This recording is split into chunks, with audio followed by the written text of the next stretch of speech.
Welcome, everybody, to another edition of Keep the Line Moving, the podcast designed to talk about leadership, life, and inspiration.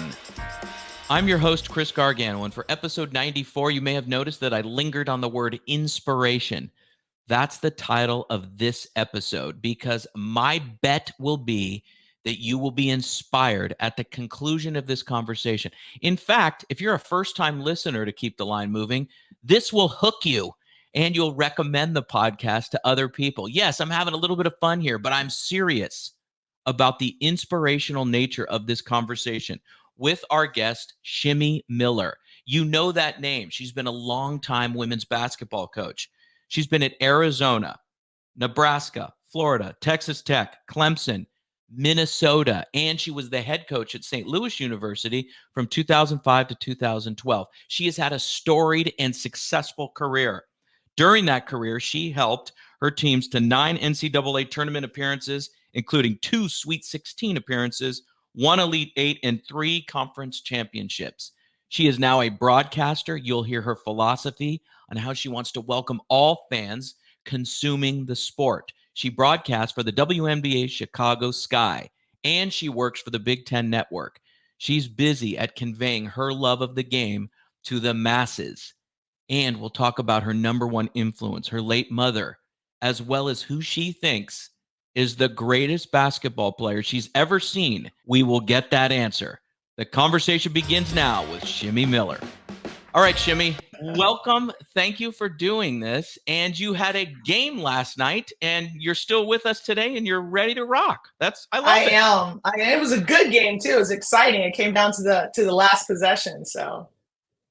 So I know how the Sky is doing, but how are they doing? And from your estimation, do you see a lot of cohesion coming together? Give us your assessment on the Sky so far in the 2024 season. Well, the Sky is the most inexperienced team in the 12-team league. So they are the only team in the WNBA that does not return a single starter from last year's roster, which is, that in itself is incredible.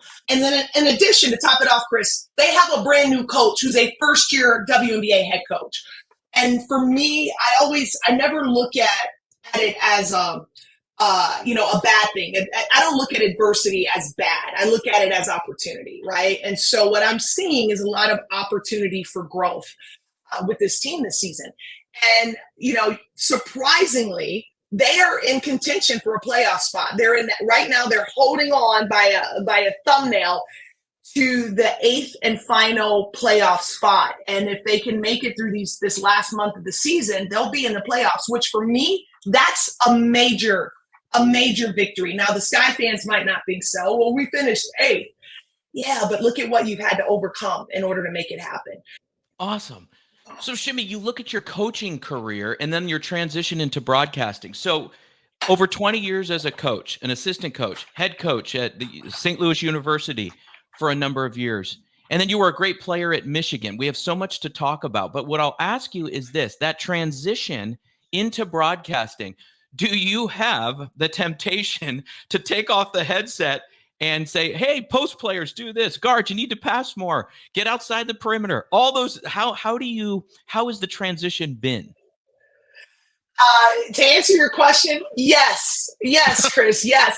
In fact, last night, if you watch me call a game and not look at the game, but just watch me, you would probably think that I had serious issues because I am calling the game, but I am pointing and I'm over here and I'm move it.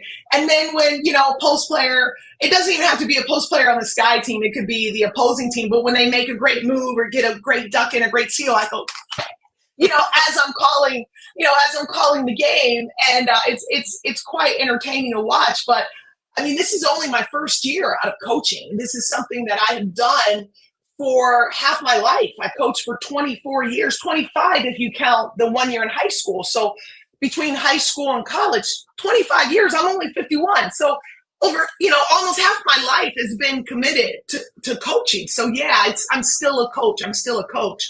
But I also think that's what gives my perspective on the calls a little bit different. But then I also have to work on my language because I have to remember my film room used to consist of players who spoke the same language as me.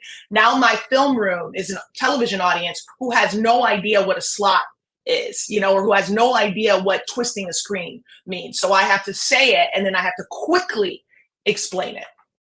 That's really interesting. But you're talking about language. This is really interesting because when you're coaching, you could use the intricate terminology. So who do you visualize in the audience when you're talking on air? In other words, you've got people from all different backgrounds casually watching, those that are totally into it, and everyone in between. So how do you visualize, hey, I got to get the terminology right so everyone could buy in and they can enjoy the experience? I'm talking to all of them, and I have to be cognizant of that. It's very similar to when I was coaching. Twitter was the big deal, and it was a great way for free, marketing, free advertising, a great way to get my message out, especially when I was in a small market like St. Louis. We weren't covered by the press. So Twitter was a way that I could promote my program and speak directly. But I also had to remember that on my Twitter followers were boosters who might be like 70 years old, boosters or fans of the program, parents of recruits, so 8th graders, 9th graders, 10th graders, coaches, other coaches in the community, my peers, or other like high school or college coaches. So it was very important to me that I found ways to connect with all of them. I didn't want to turn any of them off. So I couldn't always be technical, because that would alienate the 8th graders. So I had to be fun, and then I had to be technical, and then I had to, be intentional about, hey, to the boosters, like sending a message, hey, we had a great practice today. You're really going to love our young point guard. She's coming along. So I had to give a little bit to everyone. And that's the same approach that I take as an analyst, because you have, just like you said, you have people watching the game that know basketball. And then you have people watching the game that have no idea, what's going on. They just know that their favorite player is Angel Reese, and she has beautiful eyelashes and long hair, and they don't know anything else. So I have to find a way to connect, because I don't want to turn any of them off. And I'm working on it. I'm not there yet. I'm working on it. Hey, I think you're getting there, and you're doing great. By that philosophy, for goodness sakes, it's going to accelerate. And you don't need me telling you this, but it's going to accelerate your development as a broadcaster. That's a great approach. Shimmy, that's a perfect also transition into leadership, which I know is a passion of yours. So what you're saying now about broadcasting and Twitter, which is really interesting, is knowing the audience and thinking about the audience. It's the same with your players, right? Not everyone takes in information the same. And you had such intricate roles with all those universities, including at St. Louis, where you were the head coach. So how did you approach, in a general term, your leadership to make sure, and I talk about this all the time, Shimmy, with guests and workshops that I do, it's not about us as the leader or the coach or the broadcaster. It's how our message is being received. Could you go on that topic? Because I can't wait to hear your philosophy with leadership. So right now, if you had to ask me right now, what's your leadership style? I would say transformational. But if you asked me that same question 25 years ago, I would have said transactional. And so you tend to put out like what's been poured into you. So just to give you a little backstory, I played college basketball in the early 90s, where it was different. We weren't talking about pouring into our student athletes. We weren't talking about, mental health issues. We weren't talking about mindfulness and, how can insert servant leadership. We weren't serving our student athletes. And so no one served me when I was a college athlete. No one poured into me. No one cared, if I was struggling in this statistics class, or if my boyfriend had just broken up with me. My coaches did not care. They only cared about my production. My head coach in college played for Pat Summitt. And we did not have a good relationship, and we still don't have a good relationship to this day, which is sad, because when I got married, I would say probably about 10 or 11 of my former players came to my wedding. And, I am actually going to a former player's wedding, in Florida in a couple months. Like, I live for that. And so, but my coach in college was very transactional, because she learned from Pat Summitt. So I had an aha moment, Chris. I was on vacation. This is years, later after I was done being a student athlete. And I was still coaching at St. Louis University. And I was on vacation and I was reading Pat Summitt's last book. It was right after she got diagnosed with Alzheimer's. We all know that story. And she talked about being a coach in those early years. And she talked about the mistakes she made and how she just drove her players and had no relationships with her players and didn't believe that coaches should have relationships. And it was all about production, production. She told a horrible story of how they got back from a road trip at midnight and she told them to get right into the gym, right into the gym, and they practice. And it made me think, oh my gosh, I experienced that. It wasn't quite that drastic, but it was like we got back from a road trip really late and she was like, 6 a.m., I'll see you in the gym at 6 a.m. And then that moment I had compassion for my college coach because I said, you know what? She didn't know any better. She was just, it worked for Pat Summitt. They won a championship. So therefore she's just trying to replicate what was done to get the same results. But times have changed. Decades have gone by. And so I think with understanding comes compassion, right? And then with compassion comes change. And that was an epiphany for me. That was an aha moment for me. And I feel bad, and I've circled back to some of my former players in my early years, and I've circled back to them, and thank goodness we still have a relationship. In fact, one of them, I got them tickets to the game last night, brought her 4-year-old boy to the game last night. But we've talked about it, and I said, when you know better, you do better. And I'm sorry that you guys didn't get the best of me because you got me early in my coaching career. But thank goodness that I had willingness to change and evolve and become less transactional and more transformational. When you're coaching, it's a great responsibility to me. We get these young ladies when they're 17, 18 years old, and sometimes we have them till they're 22, 23. But that's a very a transformational period in their lives. We get them as young girls and we send them on their way. We're that connector, that bridge. And that's something that as my coach, as I evolved and as I matured, that I started to take very seriously and have a lot of pride in being that bridge between girl to woman. Oh my gosh, Shimmy, so much valuable wisdom there for anyone coaching or leading in any way in any corporation, organization, university.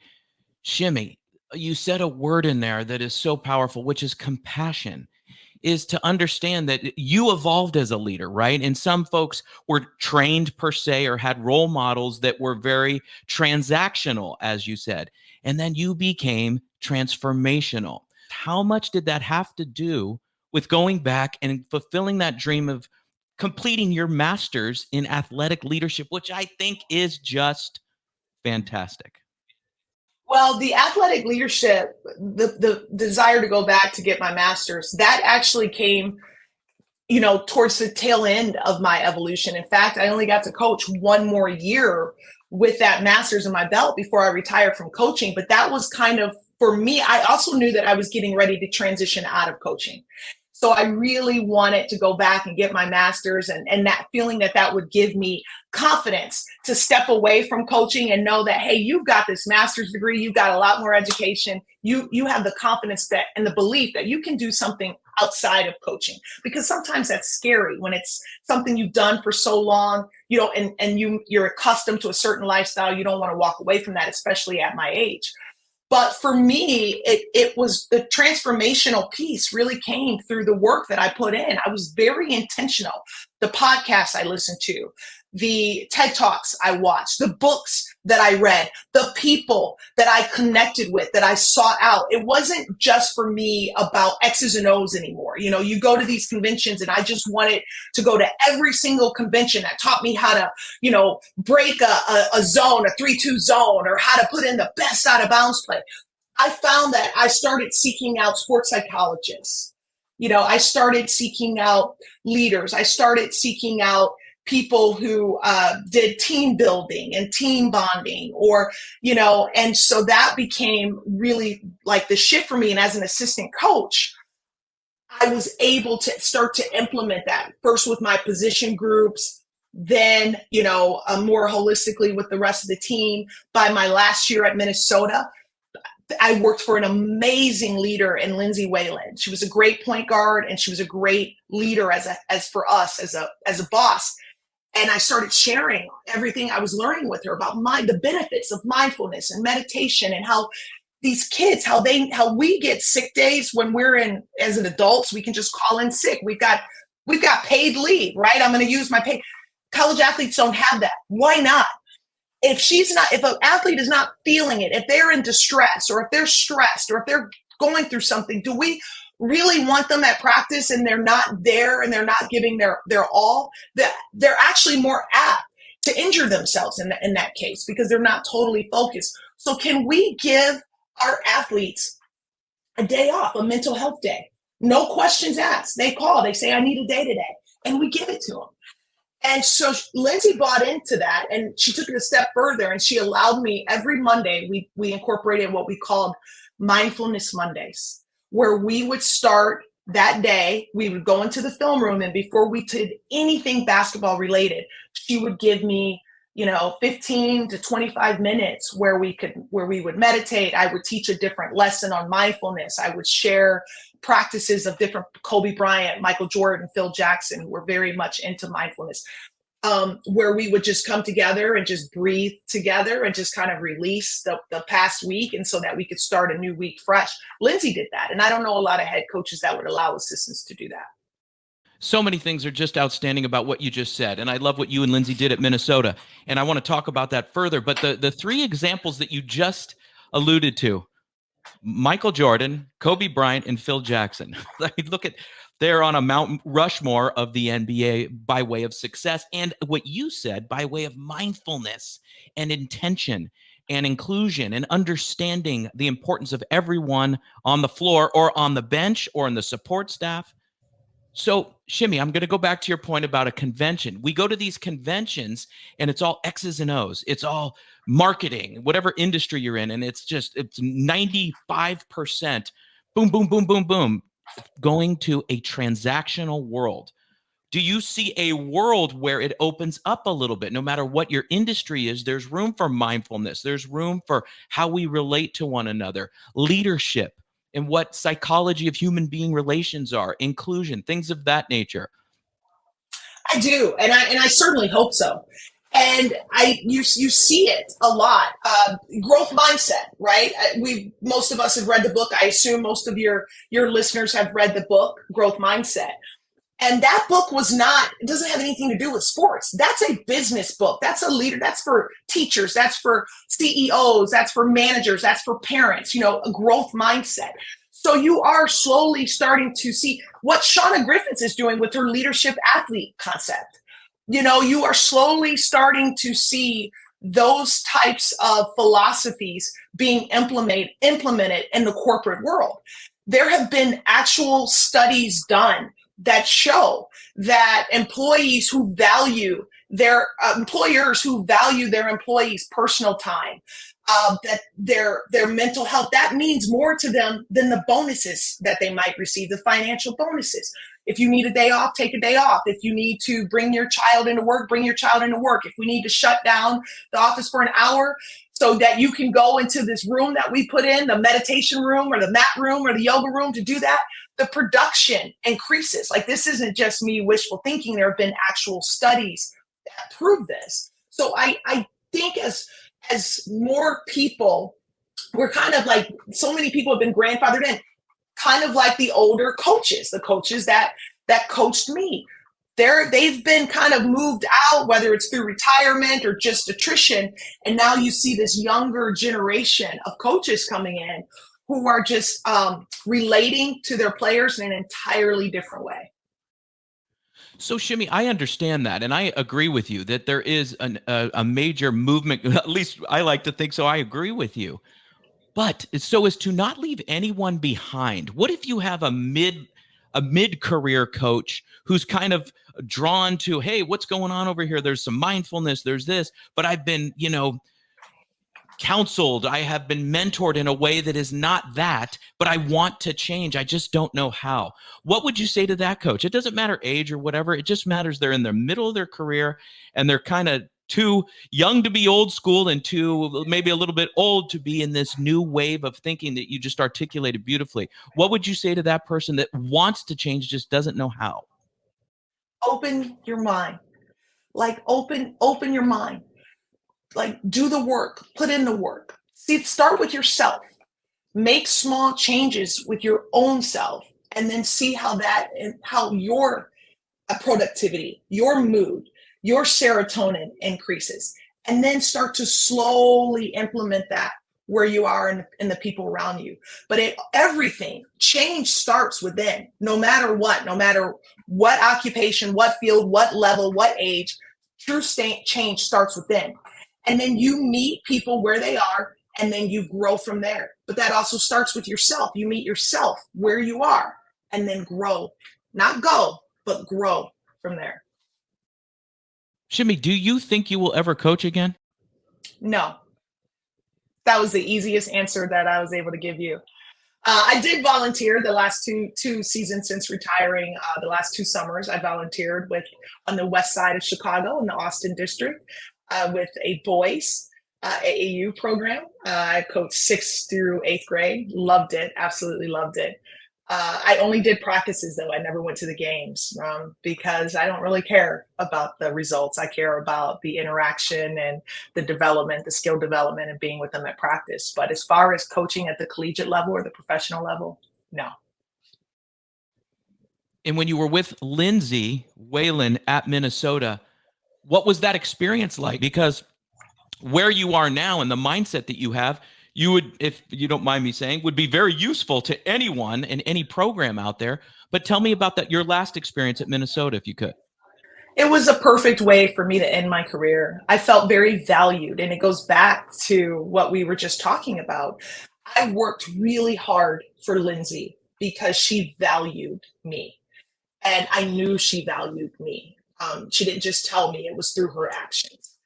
And it was easy to get up in the morning and be excited to go into the office. And we had some difficult times. I mean, we had the youngest team in Division I basketball our last year. We started 3 freshmen and 2 sophomores, and we're playing in the toughest conference in the country. And we lost 7 games by 6 points or less with that group.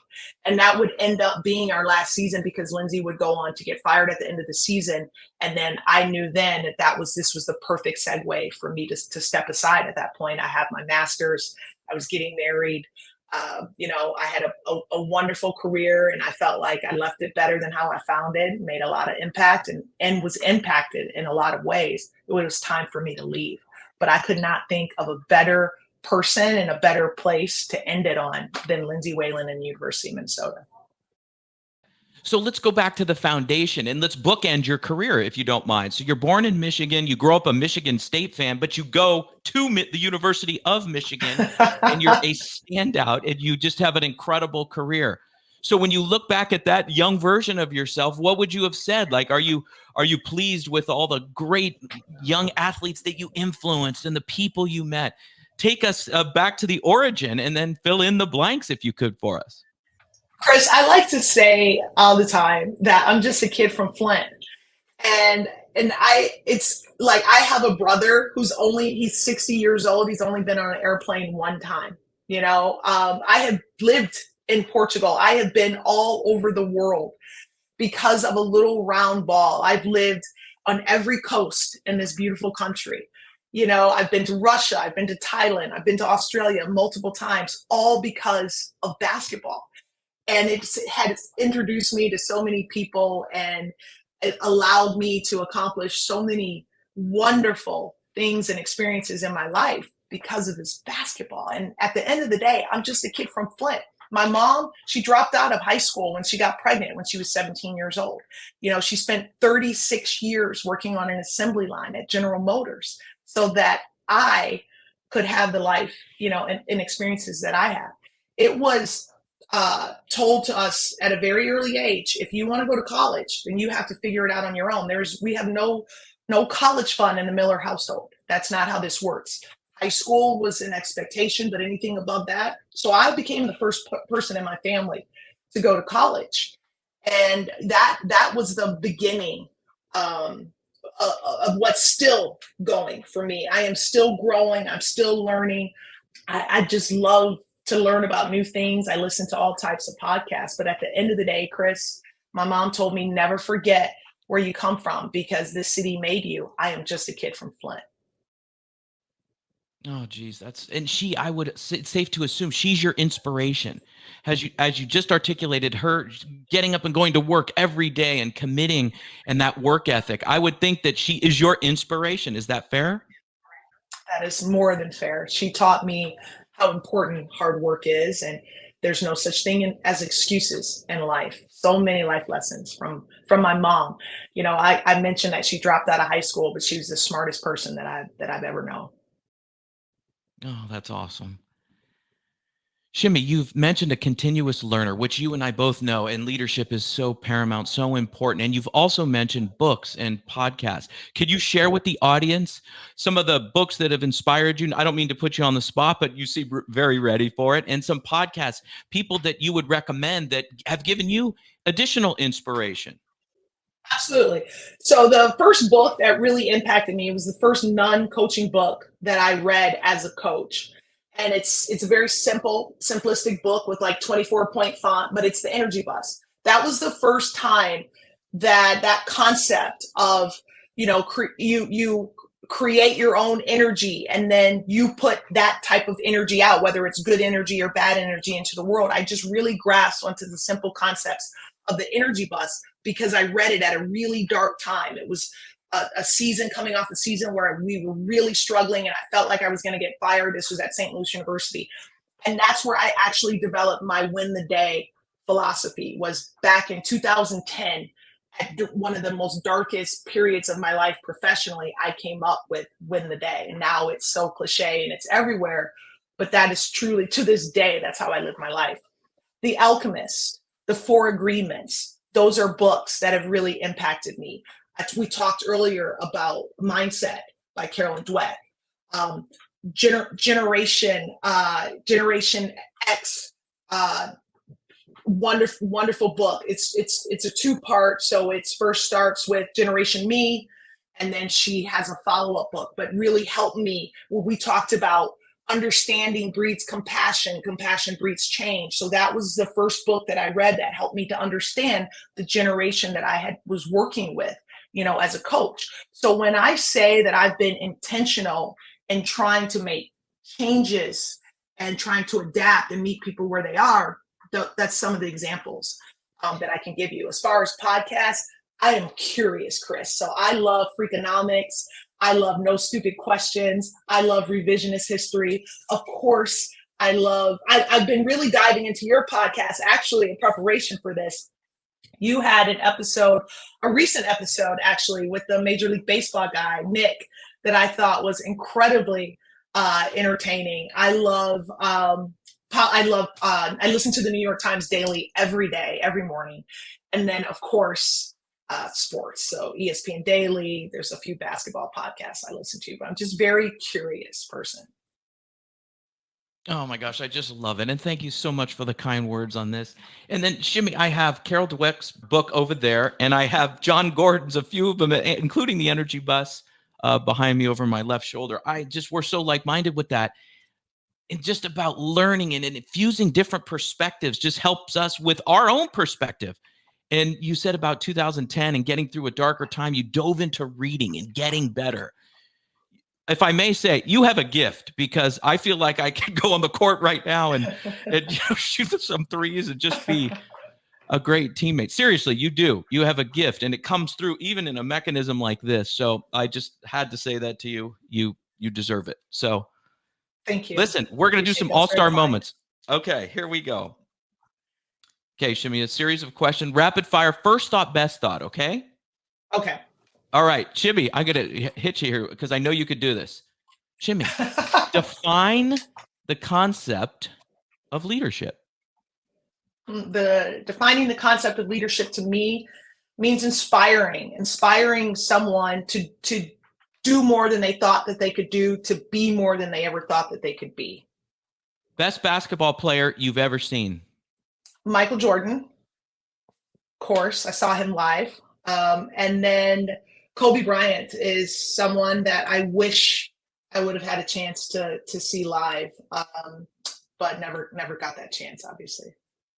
Best team, college basketball team that you've ever thought, wow, they represent what team means? South Carolina, this current South Carolina team. So the 2023-24 South Carolina women's basketball team. Okay, we've talked a lot about books, but now I'm going to say one book recommendation, one singular book you would recommend to a coach, a leader, somebody wanting to learn. This is kind of deep, but I'm going to say What Made Maddie Run. It's written by Kate Fagan, and it's a little heavy, but I feel like if you're a parent or a coach of young people, it's unfortunately Maddie Holloran. She died by suicide. She was an athlete, and she died by suicide. And I just think it was just a wonderful, expose into what goes on and the pressures that these young people face. And I think I probably have gifted 50 copies of it to people. But I think it's a must read if you're a teacher, a coach, or a parent. What does the term never give up mean to you? Exactly that. There are no problems there. It's all about your mindset. So everything is an opportunity. You never know what might happen on that next push. That next push might have been the push that led to your success. Last one, Shimmy. Describe yourself as a leader in one sentence. I'm a transformational leader. I want to inspire young people and old people to be more than they ever thought they could be. I'm speechless. It's my show, and the mic is working, everybody, but I'm speechless. Thank you so much. Thank you for having me. I appreciate you. And we thank Shimmy very much for being on the show. I have 3 takeaways from this conversation. Number 1, big one. As a leader, as a coach, being transformational rather than always being transactional. Shimmy and I spent a lot of time talking about that. What does that mean? Let's distill it, right? So transactional, hey, run the line. Hey, shoot the threes. Hey, play better defense. That's transactional, right? A to B, linear thinking. Transformational is what Shimmy said, right? At the end in Minnesota with Coach Whalen. She was saying they had time to be mindful. They had time to think. They had time to understand each other. Because when all is said and done, when it's in the last minute of the game, you have to rely on everybody. You need to have trust. And in corporate, it's the same thing. When there's a crisis situation, if you're always transactional, hey, give me the numbers. Hey, we just need to have output X, output Y. Get that done. Come in early, stay late, and you don't feel you're being cared for. What do you think the results will be? In today's day and age, transformational leadership, as Shimmy was saying, in the 21st century, we have to care for our people, and we have to make sure that they understand they are valued and cared for. Number 2, win the day. Shimmy was struggling as the head coach of St. Louis University in 2010 specifically. She read the book and came up with that, and it helped her get to the next level in her coaching and get the St. Louis team to where she needed them to go. And then finally, Shimmy's philosophy with applying everything that she knows, but wording it in a way that her viewers on the Chicago Sky telecast can understand it and appreciate it, as well as her work at the Big Ten Network. We thank Shimmy so much for being on the show. I thank you each and every week for being part of Keep the Line Moving. We will see you next time, everybody. Have a great week. Every week, you hear guests on this podcast talk about some of their biggest leadership challenges. As a leader, you want to make an impact on those you lead and reach your organization's goals, while also optimizing your time management. Wherever you are in your leadership journey, we could all use some help. This is what we focus on with our group and individual coaching services. To book a call or get more information, email me directly at chrisg@garganoleadership.com or visit our website at garganoleadership.com. For our podcast and video producer, Jack Radutsky, and our marketing coordinator, Savin Narwal, have a great week, everybody.